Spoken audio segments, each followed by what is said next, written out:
Hare Krishna, Krishna Krishna, Hare Hare, Hare Rama, Rama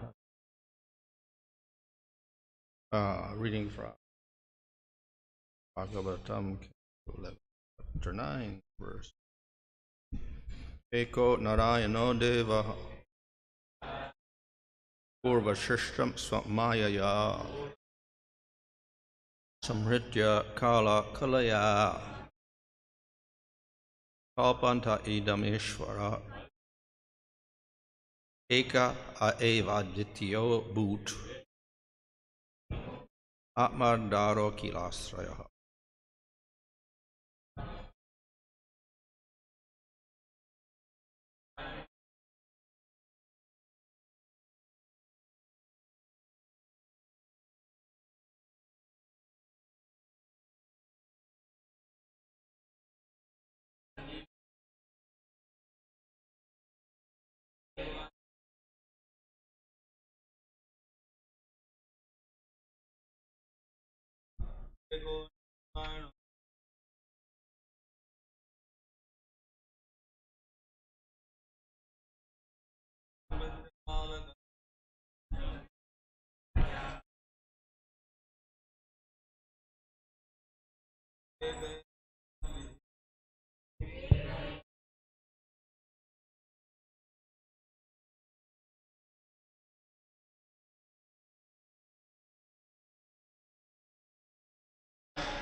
Eka, alone, Nārāyaṇa, Supreme Personality of Godhead.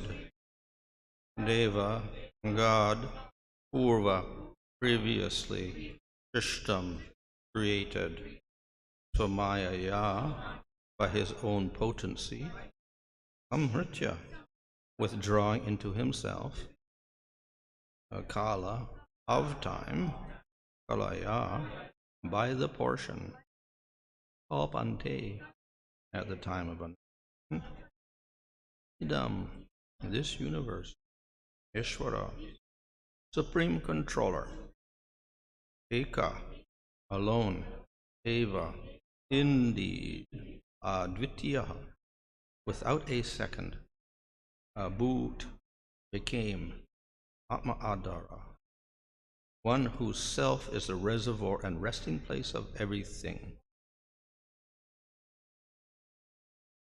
Akila, of all potencies, khilāśrayaḥ, the reservoir.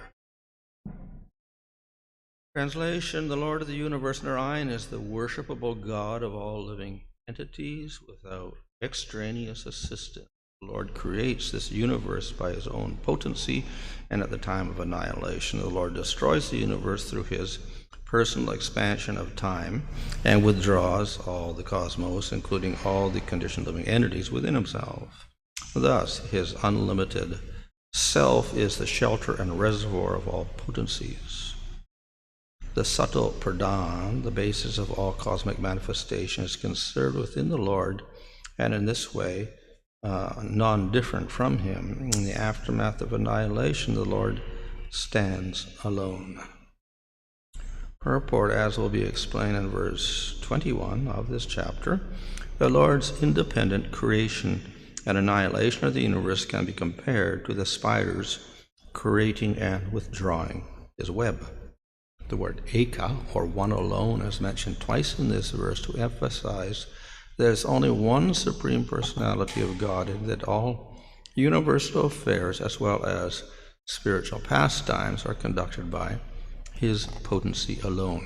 According to Srila Vishnu Chakravarti Thakur, this verse refers to Karnadakshayi Vishnu or Mahavishnu lying in the causal ocean.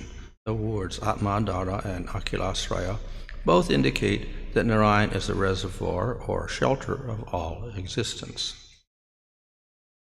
ātmādhāro indicates that the Lord's personal body is the shelter of everything.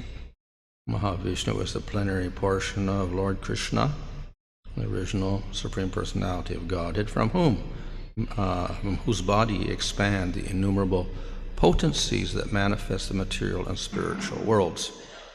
According to the Brahma Samhita, these innumerable worlds rest within the Brahma Jyoti, or spiritual effulgence, also emanating from the Lord's body. Thus, Krishna is īśvaraḥ, the Supreme Controller.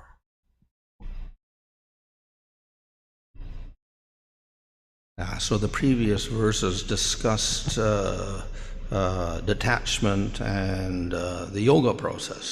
இதற்கு முன்னான பதங்கள் பற்றற்ற தன்மையையும் யோக முறைகளை பற்றியும் விளக்கின. And for these verses, one can give a rather impersonal interpretation. அந்த பதங்களுக்கு அனைத்திற்கும் ஒருவர் அருவவாதத்தை முன்னிடலாம். However, in this verse, we see that the Supreme Lord Nārāyaṇa is mentioned. எப்படி இந்த பதத்தில் நாராயணர் முழுமுதற்கடல் நாராயணர் பற்றி கூறப்பட்டுள்ளதை காணலாம். And he is indicated here to be the cause and the shelter of everything. இந்த நாராயணர் அனைத்திற்கும் அடைக்கலம் காரணகர்த்தாவும் ஆவார் என்பது விளக்கப்பட்டுள்ளது. So ultimately, though the words of the previous verses can taken to be impersonal, here we find that the explanation is finally personal. இதற்கு முன்னால் கூறப்பட்ட பதங்களை நாம் அருவவாதத்துக்கு கூற்றாக எடுத்துக்கொள்ளலாம். ஆனால் இந்த பதத்திலிருந்து பகவானுடைய முழுமையான தன்மை விளக்கப்பட்டுள்ளது. So one may ask why we have to distinguish Vishnu from Brahman. ஒருவர் கேள்வி கேட்கலாம், ஏன் நாம் விஷ்ணுவை பிரம்மனிலிருந்து வேறுபடுத்தி காட்ட வேண்டும் என்று. In one sense they are the same. ஒரு விதத்தில் பார்த்தால் இவை இரண்டும் ஒன்றே. And this is indicated in the first canto of Bhagavatam at the very beginning, where it says that Advaya Jnanam is Brahman, Paramatma and Bhagavan. அத்வைக ஞானம் என்று பாகவதத்தின் ஆரம்பத்தில் முதல் ஸ்கந்தத்தில் சொல்லப்பட்டுள்ளது. இதில் பரமாத்மா, பிரம்மன், பகவான் அனைவரும் ஒன்றே என்று விளக்கப்பட்டுள்ளது. So that word Advaya, which means not two, means that Brahman and Bhagavan cannot be separated.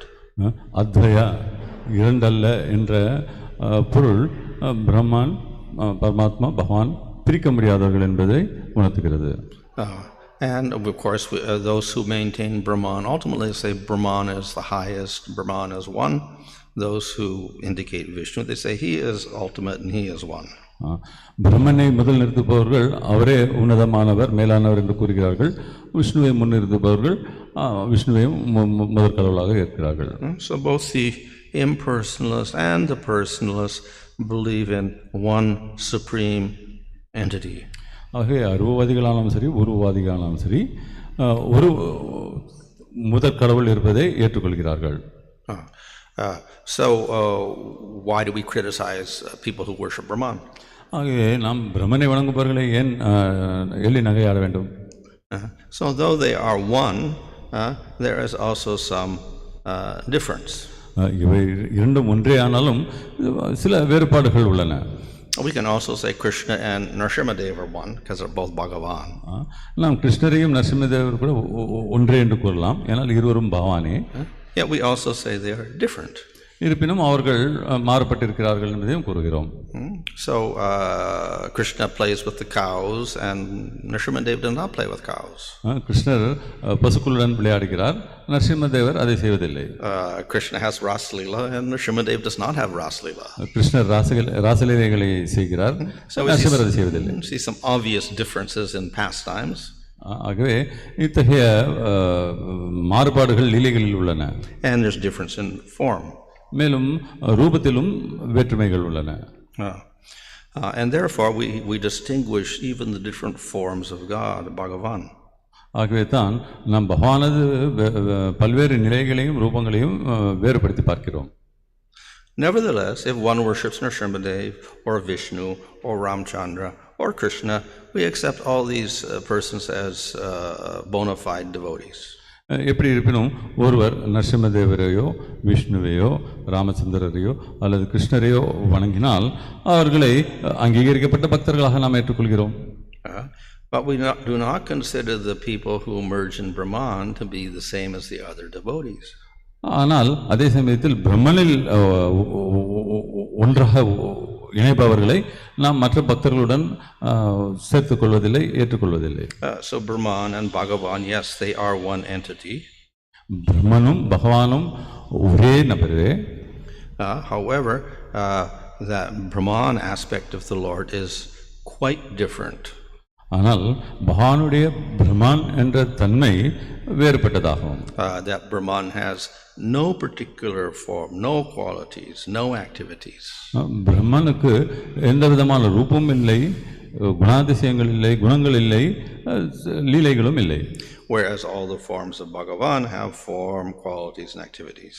ஆனால் பகவானது மற்ற ரூபங்கள் அனைத்திற்கும் ரூபம், லட்சணங்கள் மற்றும் லீலைகள் உண்டு. So that is one difference. இது ஒரு வித்தியாசமாகும். The other difference, of course, is that if one realizes that Brahman, one merges one's consciousness into that Brahman. மற்றொரு வித்தியாசம் என்னவெனில் ஒருவர் பிரம்மனை உணரும் பொழுது அவர் பிரம்மனுடன் ஐக்கியமாகி விடுகிறார், தன்னுடைய உணர்வுகளை இழந்து விடுகிறார். And in particularly Mayavad philosophy, the jiva becomes Brahman. ஒரு குறிப்பிட்ட மாயவாத தத்துவத்தில் பிரம்மனே கடவுளாகி, ஆத்மாவே கடவுளாகி. And the jiva actually is illusory. Jeeva என்பது கற்பனைக்குரியது என்று ஆகிவிடுகிறது. Whereas for the Vaishnava, the jiva is not illusory, he is eternally a jiva. ஆனால் வைஷ்ணவர்களுக்கோ இந்த ஜீவாத்மா என்பது மாயை அல்ல, அது நித்தியமானதாகும். And furthermore, if there is no jiva, then there is no concept of bhakti or rasa or prema or bliss. ஆனால் ஜீவ தத்துவம் என்பது இல்லை என்றால் பக்தி, ரசம் அல்லது உறவு என்பதற்கு இடமே இல்லை. Whereas when we accept the jiva, then we can establish a relationship between the jiva and the Lord that we call rasa. ஆகவே நான் ஜீவ தத்துவத்தை ஏற்கும் பொழுது பகவானுக்கும் ஜீவனுக்கும் ஒரு உறவை ஏற்படுத்திக் கொள்ள முடிகிறது, அதே ரசா என்று சொல்கின்றோம். And it is the rasa that produces bliss. இந்த ரசமே உறவு முறையே நம்மளுக்கு பேரின்பத்தை, ஆனந்தத்தை கொடுக்கிறது. So therefore to realize Bhagavan means we experience great bliss. ஆகவே பகவானை உணர்வது என்னும் பொழுது நாம் பேரானந்தத்தை அனுபவிக்கின்றோம். And to merge in Brahman means we simply get absence of material suffering. பிரம்மனில் ஐக்கியமாவது என்னும் பொழுது நாம் லௌகிக துன்பங்களிலிருந்து மட்டுமே விடுபடுகின்றோம். So therefore there's quite a difference between the worship of Bhagavan and the merging in Brahman. ஆகவே பகவானை வழிபடுவதற்கும் பிரம்மனில் ஐக்கியமாவதற்கும் வேறுபாடு உள்ளது. Nevertheless, because even merging in Brahman destroys material illusion, it is considered to be spiritual. எப்படி இருப்பினும் பிரம்மானில் ஐக்கியமாவதனால் லௌகீக மாயையிலிருந்து விடுபடுகிறோம் என்பதனால் அது ஆன்மீகமானதாக கருதப்படுகிறது. And it is much preferable to staying in the material world. அந்த நிலை லௌகிக உலகத்தில் இருப்பதை விட மேலானதாக கருதப்படுகிறது. And thus in the scriptures jnana and moksha are often praised. ஆகவே தான் நாம் சாஸ்திரங்களில் பார்க்கிறோம் ஞானமும் மோட்சமும் புகழ்ந்துரைக்கப்படுவது. So of course within moksha we can say we can include prema also. இந்த மோட்சம் என்பதில் நாம் பிரேமையையும் இணைத்துக் கொள்ளலாம். And the prema aspect is superior to the mere liberation aspect. வெறும் முக்தியை விட பிரேமை என்ற நிலை உன்னதமானது. So though even in Bhagavatam sometimes jnana and liberation get praised, that is relative to karma and material world. ஆகவே நாம் ஸ்ரீமத் பாகவதத்தில் ஞான யோகமும் முக்தியும் போற்றப்படுவதை காண்கின்றோம். அது லௌகிக உலகத்தை சார்ந்த முறை மட்டுமே ஆகும், பிரேமையை சார்ந்ததல்ல. In order that we do not consider jnana to be ultimate and liberation to be ultimate, we also have statements in Bhagavatam and other scriptures which condemn that liberation. ஆகவே இந்த முக்தியும் பிரம்ம நிலையும் உன்னதமானது இல்லை என்பதை நிரூபிப்பதற்கு பலவிதமான வாதங்களை நாம் ஸ்ரீமத் பாகவதத்தில் காணலாம். So we have to read the scriptures and even Bhagavatam understanding this point. ஆகவே நாம் சாஸ்திரங்களையும் ஸ்ரீமத் பாகவதையும் இந்த ஒரு கருத்தை புரிந்து கொண்டு படிக்க வேண்டும். So this is one verse where we see very clearly that the idea of Supreme Bhagavan is mentioned. இந்த ஒரு பதத்தில் குறிப்பாக முதல் கடவுளை பற்றி வலியுறுத்தப்பட்டிருக்கிறது. So that supreme entity Nārāyaṇa is real, not illusory. ஆகவே பகவான் நாராயணன் என்பவர் உண்மையானவரே, மாயை அல்ல. He has a supreme spiritual form. அவருக்கு உன்னதமான ஆன்மீக ரூபம் உண்டு. And he performs activities. மேலும் அவர் லீலைகளை செய்கிறார். Here some of the general activities are described. இங்கு சில அவர் செய்யும் சாதாரண நடவடிக்கைகள் பற்றி விளக்கப்பட்டுள்ளது. By his energy he creates the material world. அவருடைய சக்தியை கொண்டு இந்த பிரபஞ்சத்தை படைக்கின்றார். And by his energy he destroys the material world. மேலும் தன்னுடைய சக்தியை கொண்டு இந்த பிரபஞ்சத்தை அழிக்கவும் செய்கிறார். And after everything is destroyed, the Lord remains.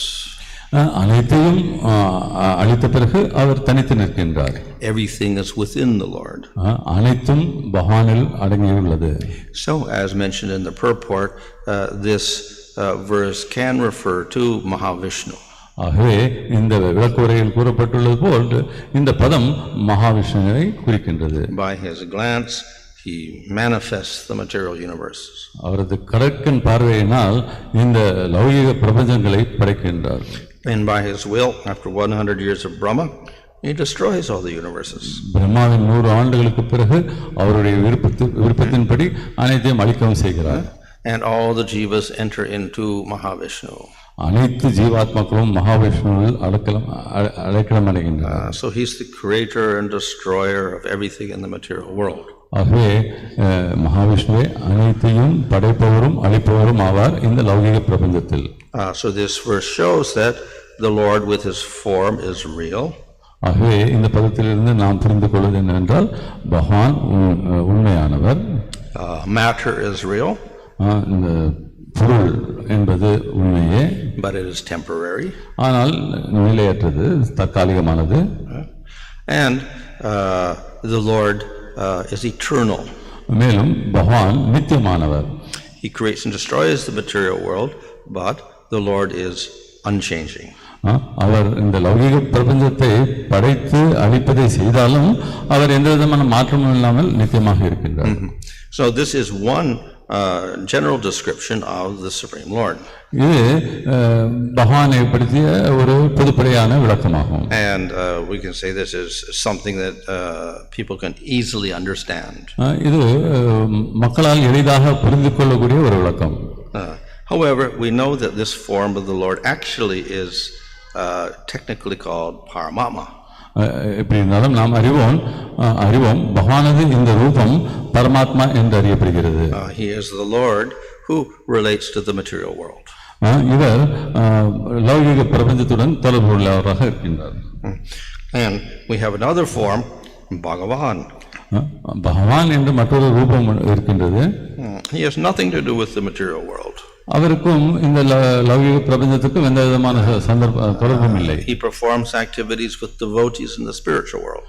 அவர் தனது பக்தர்களுடன் ஆன்மீக உலகத்தில் பல்வேறு விதமான லீலைகளை நடத்துகின்றார். But the form may be the same. We have Mahavishnu, 4 arms, looks like Vishnu. Spiritual world, same form is there. மகாவிஷ்ணுவும் 4 கரங்களுடன் விளங்கலாம். ஆன்மீகத்திலும் அதே மாதிரி ரூபத்தை அவர் கொண்டிருக்கலாம். But in the spiritual world, he does not create and destroy material worlds. ஆன்மீக உலகத்தில் இருக்கும்போது அவர் இந்த லௌகிக பிரபஞ்சத்தை படைப்பதோ அழிப்பதோ செய்வதில்லை. He is enjoying with Lakshmi and having pastimes with his devotees. அவர் அங்கு தனது துணைவியர் லட்சுமியுடன் மற்றும் பக்தர்களுடன் அனுபவிக்கின்றார். So in this way we distinguish Bhagavan from Paramatma form. இவ்வாறாக நாம் பகவானையும் பரமாத்மா ரூபத்தையும் வேறுபடுத்தி பார்க்கின்றோம். However, they are often classed together. எப்படி இருப்பினும் இவை இரண்டும் ஒன்றாக தொகுக்கப்படுகின்றன. Whereas Brahman is quite distinct. ஆனால் பிரம்மான் என்பது இதிலிருந்து மாறுபட்டு நிற்கின்றது. Brahman has no form, qualities or activities. பிரம்மனுக்கு ரூபமோ குணங்களோ அல்லது செயல்களோ கிடையாது. And Paramatma and Bhagavan have form, qualities and activities. பரமாத்மாவும் பகவானுக்கும் ரூபம் உண்டு, அவர்கள் செயல்களில் ஈடுபடுகிறார்கள், நிலைகளை புரிகிறார்கள், பலவித குணங்களை கொண்டிருக்கிறார்கள். The difference between Paramatma and Bhagavan is that the Paramatma forms, their activities are in relation to the material world. பகவானுக்கும் பரமாத்மாவுக்கும் உள்ள வேறுபாடு என்னவெனில், பரமாத்மா ரூபத்தில் அவர் லௌகிக பிரபஞ்சத்துடன் தொடர்பு கொண்டு செயல்படுகிறார். And the activities of Bhagavan are only in the spiritual world. ஆனால் பகவானது லீலைகள் அனைத்தும் ஆன்மீக உலகத்தில் மட்டுமே நடைபெறுகின்றன. So it is with this Bhagavan form that the devotees can establish a relationship and experience rasa and bliss. ஆகவே இந்த பகவானது ரூபத்துடன் பக்தர்கள் ஒரு தொடர்பை ஏற்படுத்திக் கொண்டு ரசத்தை அனுபவிக்க முடியும், பேரானந்தத்தையும் அனுபவிக்க முடியும். So in this way, the Lord manifests in different ways. இவ்வாறாக பகவான் பல்வேறு வழிகளில் தன்னை வெளிப்படுத்திக் கொள்கிறார். But all three, that is Bhagavan, Paramatma and Brahman, are actually one person. எப்படி இருப்பினும் பகவான், பரமாத்மா, பிரம்மன் ஆகிய 3 நிலைகளும் ஒரே நபருடையதாகும். So one way of explaining this is to say that the personal form of the Lord is there, and Brahman is his effulgence, his light. மாறுதமாக சொல்லமானால் பகவானுடைய உடலில் இருந்து வெளிப்படும் தேஜஸ், அதுவே பிரம்மனாக கருதப்படுகிறது.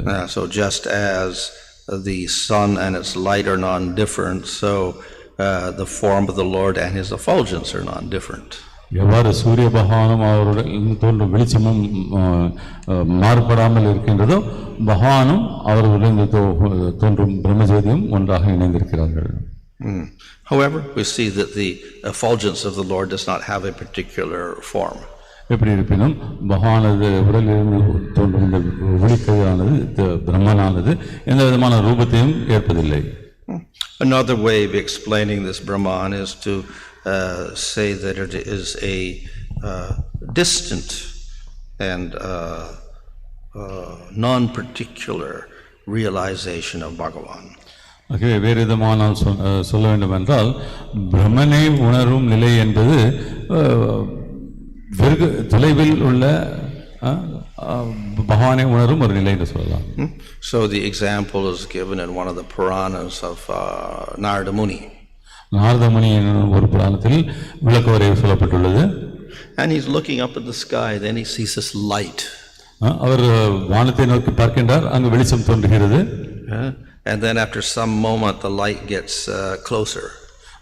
சிறிது நேரத்துக்கு பிறகு அந்த வெளிச்சம் அவரை நோக்கி நெருங்கி வருகிறது. When he sees the light, he cannot see anything distinct in that light. அந்த வெளிச்சத்தை உற்று நோக்கும்போது அவருக்கு எதுவும் புலப்படுவதில்லை. When it's closer, then he can actually distinguish some sort of form within the light. அந்த ஒளி வெள்ளமானது நெருங்க நெருங்க அதன் உள் ஒரு ரூபம் இருப்பதை மங்களஹாரால் காண முடிகிறது. And finally, when that form becomes very close, then he realizes, oh, this is Vishnu. அந்த ஒரு ஒளி கூட்டானது நெருங்கி வர வர அவர் அதன் உள் இருப்பது விஷ்ணு என்பதை உணர்கின்றார். So by some processes we get that distant vision of the Lord. ஆகவே ஒரு சில வழிகளின் மூலமாக பகவானை பற்றி அந்த தொலைதோ பார்வை நமக்கு கிடைக்கின்றது. But by bhakti yoga then we get very close vision of the Lord. ஆனால் பக்தி யோகத்தை செய்வதன் மூலமாக பகவானை மிக நெருக்கத்தில் நாம் காண முடிகிறது.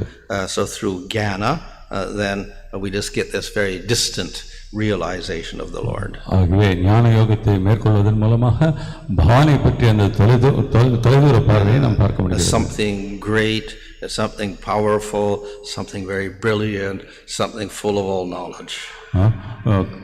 மிகப்பெரியதும் சக்தி வாய்ந்ததும் ஞானமிக்கதும் ஒளி நிறைந்ததுமாக நாம் பிரம்மனை காணலாம். When we practice bhakti, then we realize a specific form of the Lord, specific complexions, specific activities, specific qualities. ஆகவே நம் பகவானை அங்கே வணங்கும் பொழுது பகவானது ஒரு குறிப்பிட்ட ரூபத்தை அவரது குறிப்பிட்ட லட்சணங்களையும் அவரது குறிப்பிட்ட லீலைகளையும் உணர முடிகிறது. And all of these specific qualities and etc. manifest because the devotee establishes a relationship with the Lord. இத்தகைய குறிப்பிட்ட குணங்கள் அனைத்தும் பக்தர்களுக்கு கிடைக்கிறது என்பதற்கு காரணம் அவர்கள் பகவானுடன் ஒரு தொடர்பை வளர்த்துக் கொள்கிறார்கள்.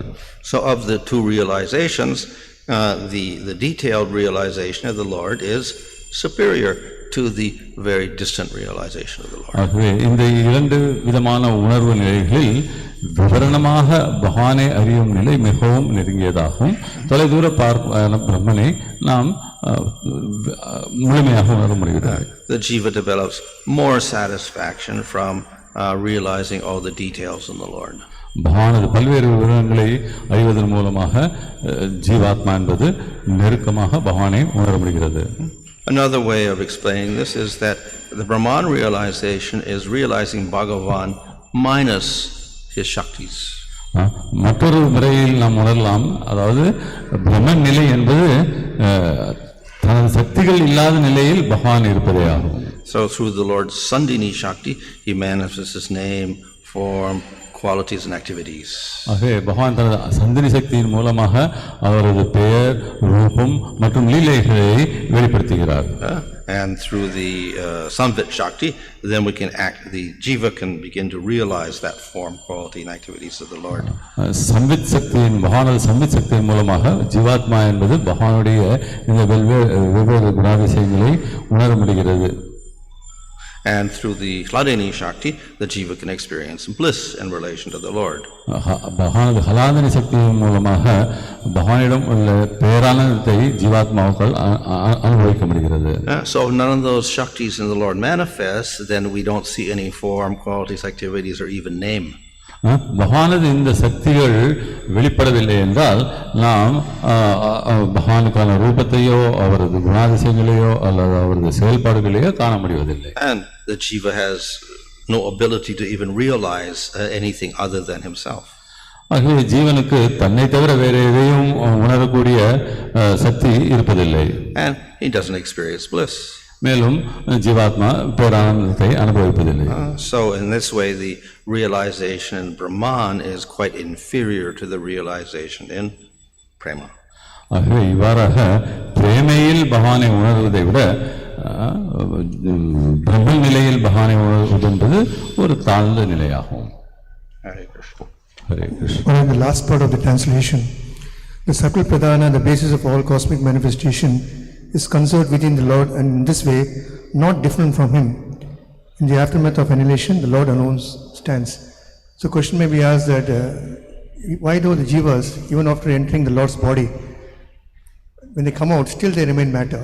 Anything going into spiritual has to become spiritualized. The question may arise that கேள்வி என்னவெனில் பிரபஞ்சம் அழிக்கப்படும் போது அனைத்தும் பகவானில் அடக்கமாகிறது என்று சொல்கிறார்கள். அப்படி இருக்க பகவானில் அடக்கமடைந்து வெளிப்படும் ஆத்மா மறுமுறை படைப்பெறும்போது வெளிவரும் ஆத்மா எப்படி தனது ஆன்மீக தன்மையை இழந்து லௌகிக தன்மையை பெறுகிறது என்பதால். So at pralaya, when all the universes are destroyed, those jivas who do not have prema or get liberation, then they cannot go to the spiritual world. பிரளயத்தின் பொழுது அனைத்தும் அழிக்கப்படும் பொழுது பிரேமை நிலையை அடையாத ஆத்மாக்கள் ஆன்மீக நிலையை அடைவதில்லை. Nevertheless, there's no material world. எப்படி இருப்பினும் லௌகிக பிரபஞ்சம் என்பது இல்லை என்பதனால் everything is dissolved into prakriti. அனைத்தும் பிரகிருதியில் ஐக்கியமாகிறது. So the Lord acts as their shelter. ஆகவே பகவான் அவர்களுக்கு தஞ்சம் அளிக்கின்றார். And though their subtle bodies are destroyed and the gross bodies are destroyed, their karmas are not destroyed. அந்த சூட்சும சரீரமும் ஸ்தூல சரீரமும் அழிக்கப்படுகிறது, ஆனால் அந்த ஜீவாத்மாவுடைய கர்மாக்கள் அழிக்கப்படுவதில்லை. So when they emerge from Mahavishnu and enter into another universe, then all those old karmas manifest again with each particular jiva, and they get a body according to their previous karmas. ஆகவே அவர்கள் விஷ்ணுவிலிருந்து வெளிப்பட்டு வேறொரு பிரபஞ்சத்தினுள் நுழையும் பொழுது அவர்களுக்கு கர்மாவும் அவர்களுடன் துணை செல்கிறது. அந்த கர்மாவிற்கு ஏற்ப அவர்களுக்கு சரீரமும் செயல்பாடுகளும் அமைகின்றன. So though they may look like they are liberated because they don't have any gross and subtle bodies, their karmas are waiting for them when they come out again, so they're not liberated. அழிவின் பொழுது அனைத்து ஆத்மாக்களும் பகவானில் அடைக்கலமாகும் பொழுது அவர்கள் முக்தி அடைந்தது போன்று தோன்றலாம், ஆனால் மறுபடியும் படைப்பு ஏற்படும் போது அந்த ஆத்மாக்கள் அனைத்தும் வெளியே வர அவர்களது கர்மாக்கள் அவர்களை பின்தொடர்ந்து அவர்களுடன் செயல்படுகிறது. So they get a little rest from birth and death with material bodies. But their karmas are not destroyed, so they have to take their karmas again when a new universe is created. ஆகவே அந்த நிலையில் ஆத்மாவுக்கு சிறிது ஓய்வு கிடைக்கிறது. பிறப்பு இறப்பு என்ற சுழற்சியில் இருந்து லௌகிக சரீரங்களை பெறாமல் அது ஓய்வு பெறுகிறது. ஆனால் அதனுடைய கர்மாக்கள் எப்பவும் நினைத்தே இருப்பதனால் மறுபடியும் ஒரு படைப்பு ஏற்படும் பொழுது அந்த ஆத்மாக்கள் எங்கு செல்கின்றதோ அங்கு அவர்களுடைய கர்மாக்களும் தொடர்ந்து செல்கின்றன. At least the jivas can be happy that they had some association with the Lord for some time. Well, this is why the Lord does this. They get a little rest. ஜீவாத்மாக்கள் பகவானுடன் சிறிது உறவு கொண்டதற்காக சந்தோஷப்படலாமான்னு அப்படின்னு சொல்ல முடியாது. பகவான் இருந்து அவர்களுக்கு சிறிது ஓய்வு கிடைக்கிறது, ஆத்மாக்களுக்கு ஓய்வு கிடைக்கின்றது. There is something similar that happens every night. That is the state of susupti or deep sleep. இதே போன்ற ஒரு நிலை நமக்கு அன்றாட இரவுகளில் நடக்கிறது, சுசுப்தி, அதாவது ஆழ்ந்த உறக்கத்தில் இருப்பது.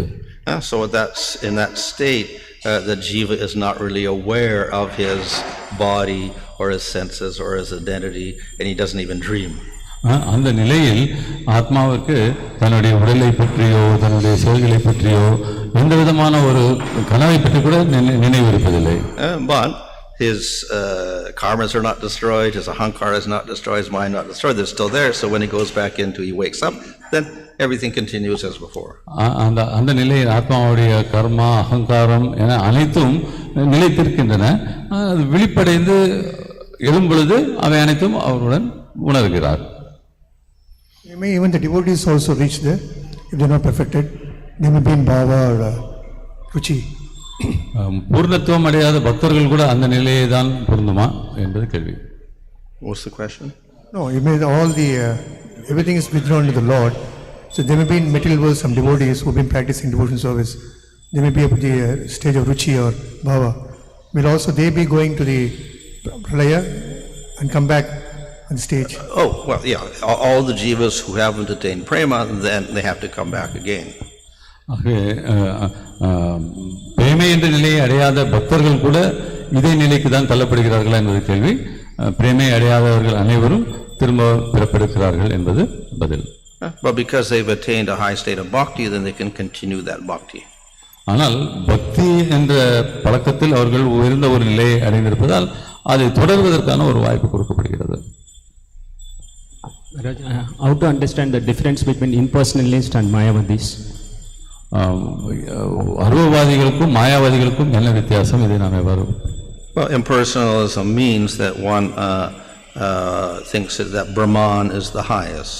அருவவாதிகள் என்றால் பிரம்மனே உயர்ந்தது என்று நினைப்பவர்கள். But the Mayavadis believe that only Brahman exists and the jiva and matter are illusory. ஆனால் மாயாவாதிகள் பிரம்மன் மட்டுமே நிலைத்திருக்கிறது, ஆத்மா பிரபஞ்சம் அனைத்தும் மாயை என்று நினைக்கிறார்கள். So other impersonalists may not think that. They may think the jiva is real and material world is real. அருவவாதிகள் அதே சமயத்தில் ஆத்மாவையும் பிரபஞ்சத்தையும் உண்மையானதாக ஏற்றுக்கொள்ளலாம், பிரம்மனை வணங்கலாம். But they prefer to realize that impersonal aspect. ஆனால் அவர்கள் அந்த அருவத்தையே உணர விரும்புகிறார்கள்.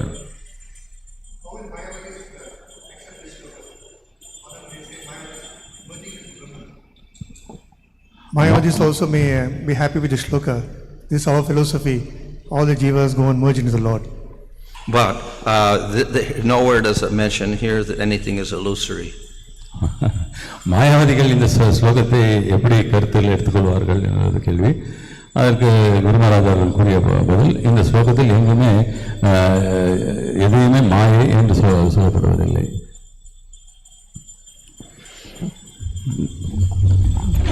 ग्रंथरा श्री श्रीमद भागवतम की जय, हिज होलिनेस भानु स्वामी महाराज की जय, डिवाइन ग्रेस ऐसी भक्तिवेदांत स्वामी श्रील प्रभुपाद की, गौर प्रेमानंदे हरि बोल.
गुरु श्रीयुता पदकमलं श्री गुरु वैष्णवांश्च श्रीरूपं साग्रजातं सहगणा रघुनाथान्वितं तं सजीवम् साद्वैतं सावधूतं परिजनसहितं Krishna चैतन्यदेवं Shri Radha कृष्णपादां सहगणा Lalita श्रीविशाखान्वितां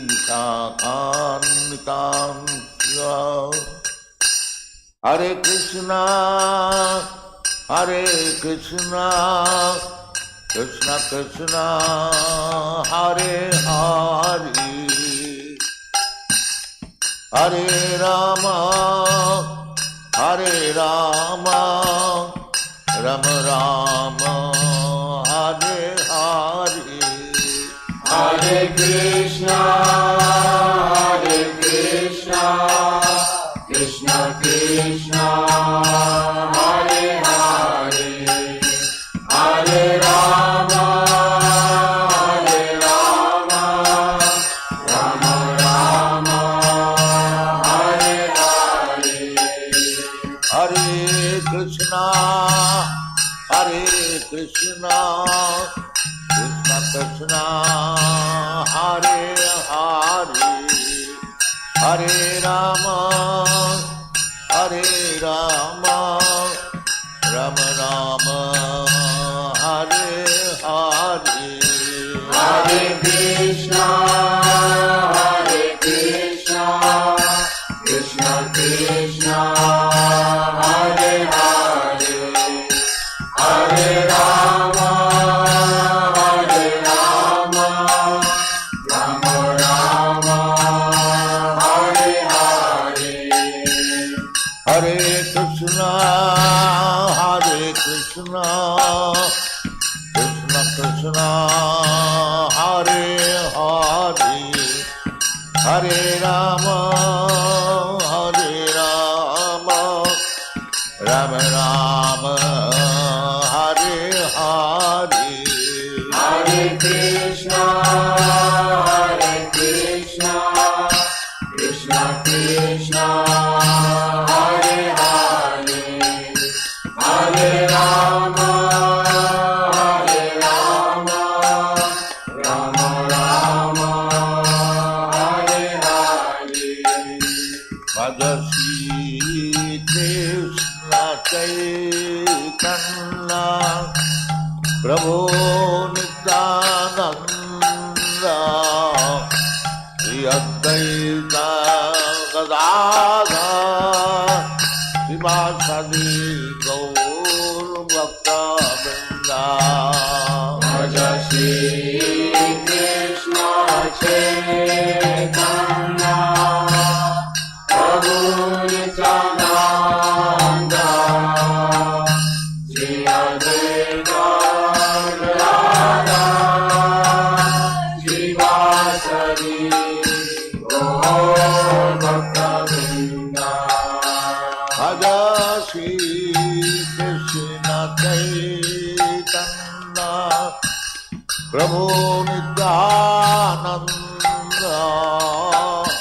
Shri Advaita Gadadhara Srivasadi Gaur Bhakta-vrinda. Bhaja Shri Krishna Chaitanya Prabhu Nityananda Shri Advaita Gadadhara Srivasadi Gaur Bhakta-vrinda. Hare Krishna,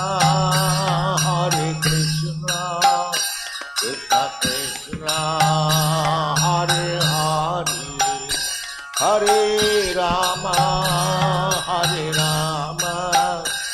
Rama Rama, Hare Hare. Hare Krishna,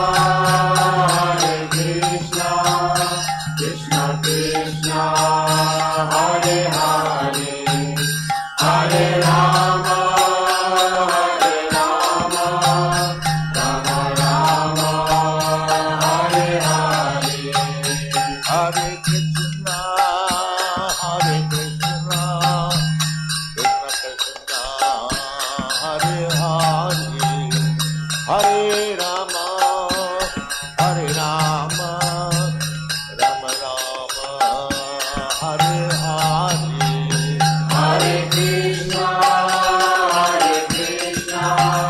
Krishna Krishna, Hare Hare, Hare Rama, Rama Rama, Hare Hare. Hare Krishna, Krishna Krishna, Hare Hare, Hare Rama, Rama Rama, Hare Hare. Hare Krishna, Krishna Krishna, Hare Hare, Hare Rama, Rama Rama, Hare Hare. Hare Krishna, Krishna Krishna, Hare Hare, Hare Rama,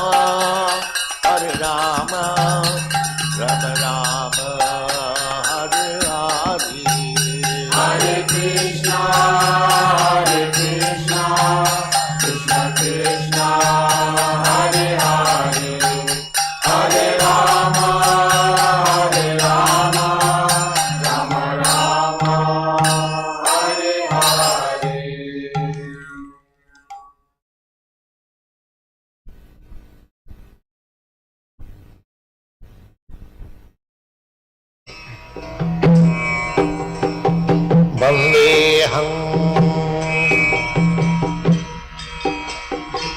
श्रीगुरु श्रीयुता पदकमलं श्रीगुरुं वैष्णवांश्च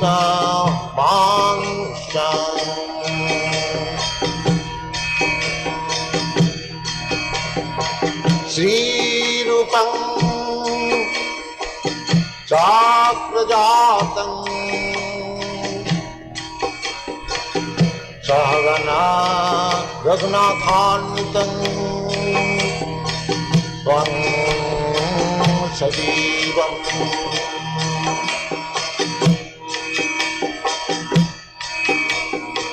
साद्वैतं सावधूतं परिजनासहितं कृष्ण चैतन्यदेवम्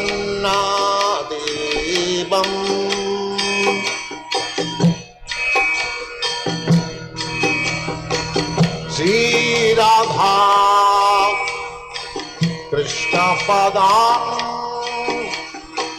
सगन ललिता श्रीविशाखान्वितांश्च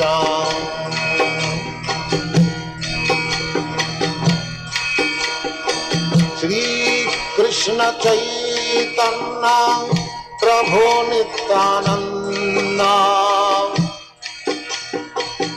श्री अद्वैत गदाधर शिवासदि गौरभक्तवृन्द